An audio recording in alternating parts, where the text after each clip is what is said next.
Let me guess. A motor-operated Advent wreath elevator. Wait, they mechanized an Advent wreath? That one detail Yeah. that tells you everything you need to know about the disconnect between the pulpit and the purse. Yeah. That is monumental absurdity. It is the perfect symbol of a hierarchy that has lost all touch with the real cost of its own vanity.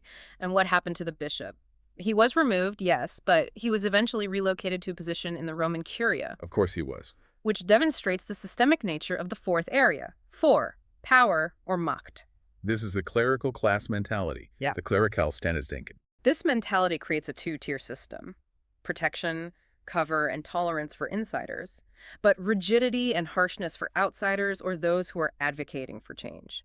The clerical hierarchy views itself as a protected caste. Abusive priests are just moved and reassigned rather than reported to civil authorities, while, conversely, honest priests advocating for reform are marginalized and silenced. Exactly. The source notes that high-ranking prelates, even those known to be compromised, are often completely untouchable because of their rank, which just cements the lack of moral accountability. And finally, number 5.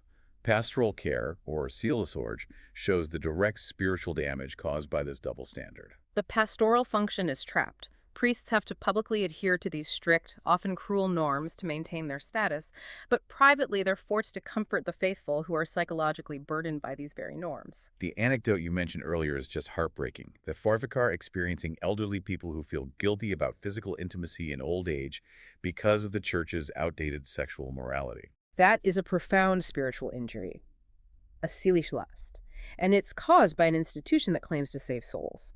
Instead of correcting the norm, many priests are forced to practice this kind of niche morality. They give private permission for communion, or they bless same-sex couples secretly. But this private mercy, even if it's compassionate, it only reinforces the public dishonesty because the institution maintains the punitive public norm while just looking the other way privately. It props up the whole broken system. So if the structural solution is honesty, what do the voices of reform actually demand? The demand is simple. It's articulated by figures like Uwe Grau of the #OutInChurch movement. His rallying cry is this: the office has long lived off queer lifestyles. It is time to visibly bless them instead of hiding them. And the structural solutions are, for them, non-negotiable for honesty. End mandatory celibacy, allow women's ordination to break the male monopoly on power, and allow priests to marry their partners regardless of gender. The institution has to be healed from its double moral. We move now to the deepest theological argument in the source material. We're shifting from the institutional crisis to a positive, embodied view of love. And the most radical assertion here is that physical embodied love, not the formal ritual, is the true original sacrament. This brings us to what the source calls existential sacramentalism.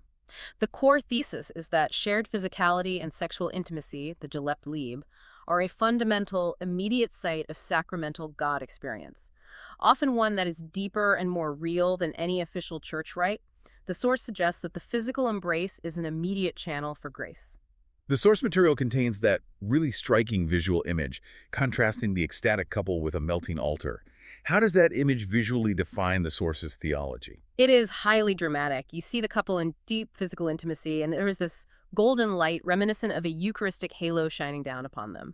In the background, the traditional altar is depicted as melting or dissolving, and that symbolizes the sacred shifting from the cult site to the human body. And the source's description of this visual theology is intensely provocative. It says, the orgasm is the original, most primal act of sacramental completion, which the priest can only witness, not create. That tunes the traditional function of the clergy completely on its head. The priest is no longer the indispensable intermediary or the dispenser of grace. They're just the humble, optional witness to a grace that has already occurred. Exactly. And the theological implication is this: if the core virtues of love, respect, and responsibility are present caritas, aistische, amicitia, then the sexual act, regardless of the specific technique or physical configuration or marital status, gains sacramental depth. So this shifts the focus entirely from actus-centered morality, policing what is done, to person-centered ethics, celebrating how and why it is done. The church's job is not to police the what, but to humbly confirm the love that underlies the how. This positive, embodied view of the body is the original sacrament. It naturally demands changes in how the faith is expressed, starting with the language we use. So let's look at the liturgical consequences, beginning with inclusive language. The church's traditional language, father, son, king, lord, it risks sacralizing masculinity. The source strongly references the feminist theologian Mary Daly's warning, if God is male, then the male is God. Which implies that Männlichkeit, masculinity, is somehow closer to the divine essence than the feminine or non-binary experience. Right. Reformers argue we have to pluralize the metaphors while preserving the content of the belief. What are some of the specific practical examples they provide for language reform in the liturgy? Well, they advocate for diversifying the Trinitarian invocation. So instead of exclusively Father, Son, and Holy Spirit, they propose options like, in the name of origin, word, and breath. Origin, word, and breath. Origin corresponds to the Creator. Word to the Logos, or Christ. And breath to the Holy Spirit, the Ruach. They also suggest replacing terms like Son with Gottes Glut kind, God's beloved child, to ensure the relational uniqueness of Christ is maintained without binding salvation to male biology. The detailed no-go list provided in the sources also aims to correct language that carries colonial, militaristic, or patriarchal baggage. It's a necessary correction of the Church's collective memory. For example, replacing exclusive terms like Bruder brothers with inclusive terms like Geschwister, which means siblings, or replacing the patriarchal association of Herr Lord in the context of God's name with relational terms like Du lebendiger Gott, you, living God, or Freund und Befreier, friend and liberator. So this is about spiritual accuracy, not political correctness. It's about ensuring the language reflects the reality of a diverse creation. Precisely. And this linguistic correction leads directly to the core injustice of structural exclusion, the refusal of women's ordination. The source diagnosed the all-male structure as suffering from chronic patriarchitis. Chronic patriarchitis. And that diagnosis is powerful. It's a spiritual organ failure that prevents women from visibly embodying Christ as an icon in the liturgy. The exclusion of women is not merely a political or disciplinary issue. It is a theological distortion. Because if the priesthood is supposed to be an icon of Christ, and Christ's grace is universal, then restricting that icon to only one gender implies a theological bias that Christ's nature is somehow inherently male. Yes, but the institutional defense has always been that Christ chose only men as apostles.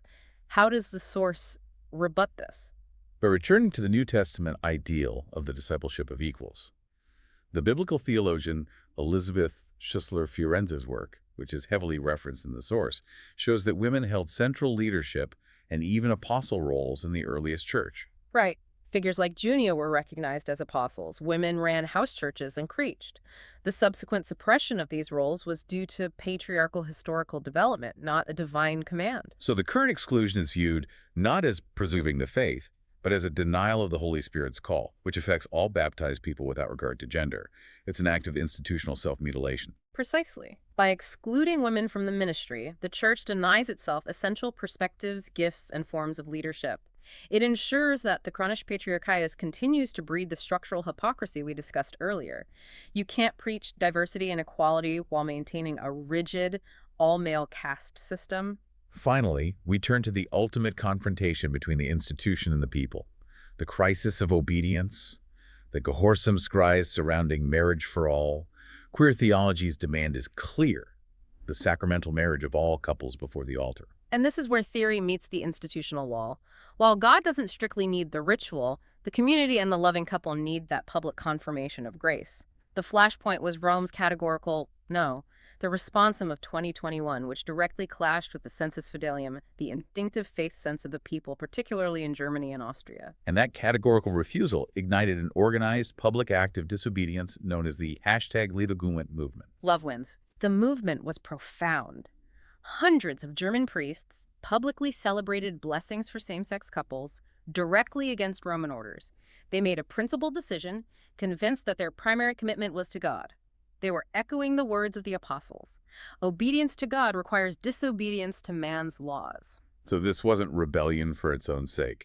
It was obedience to a higher pastoral calling. That was the argument. Yeah. And this action dramatically reinforced the legal and theological distinction regarding the sacrament of marriage itself. Okay. The source insists the key distinction lies in who institutes the sacrament.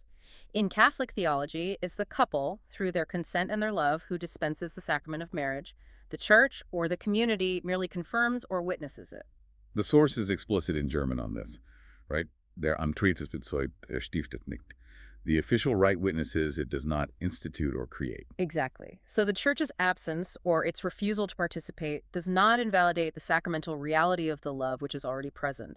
The communal celebration is simply an acknowledgement of grace that's already there. So to prohibit that acknowledgement is viewed as an act of unmerciful political discrimination. The source's principle for the local community is clear. The partners institute the sacrament, the community confirms it. The local priest, by confirming the love, is being a faithful witness to God's grace, even if the Vatican is practicing Kirchenpolitik. The source material presents this profound and really unavoidable choice for the Church, and, by extension, for any massive rule-bound institution that's facing a changing world. It has to choose between upholding abstract, fear-based administrative rules that are rooted in these outdated gender binaries and embracing the truth of God's messy, diverse, and embodied love, which is already working outside the prescribed rules. And the ultimate argument is just stunningly simple. Where love is present, where it grants grace and dignity and life, the Church must celebrate, not prohibit.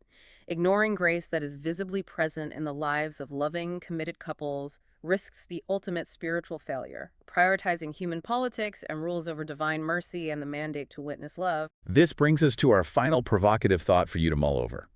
The source material ends with this really evocative analysis of the pop song Wonderful Life by Hertz, using it as a modern metaphor for salvation. It's a fascinating choice. The song describes a man who is broken, who is down on his knees by the world, shattered by shame or crisis. He is existentially rescued by a woman named Susie, who, in a passionate, chaotic embrace on a bridge in the rain, restores his hope and makes him start to believe. And this embrace, physical, unplanned, completely outside of any ritual, is described as a liturgy-less liturgy. It's an existential rescue where Eros acts as a kind of first aid or a rescue vehicle for the soul. And that's the challenge. If physical embodied love outside of ritual, chaotic, passionate, maybe morally ambiguous by traditional standards, can be the very first place where shattered people find hope and meaning and salvation, what does this imply about the Church's primary role? Is the Church's role to meticulously judge the technical purity of that love based on ancient rules, or is it to merely bless the life that it ignites? If the man's healing begins with the kisses that burn like fire, which demonstrates that lust, when it's combined with authentic connection, can be a primary language of hope and rescue, then the Church has to learn to bless the bridge before it demands adherence to the rules of the temple. The moral rules without the comfort are just worthless. The ultimate challenge for the institution is to bring the power of Eros, the passionate, embodied drive for life, not as an enemy to be feared and suppressed, but as a first aid responder into the Church, under the condition of mutual consensus, truthfulness, and responsibility. An honest Church is one that is willing to see God's grace in the unordentlichen Betten der Welt, the messy beds of the world, not just behind the pristine altar. Thank you for taking this deep dive with us today. We hope you feel thoroughly informed and maybe a little inspired to think critically about where true authority really resides. Until next time, keep exploring the source material for yourself and watch for those places where love is already acting as grace.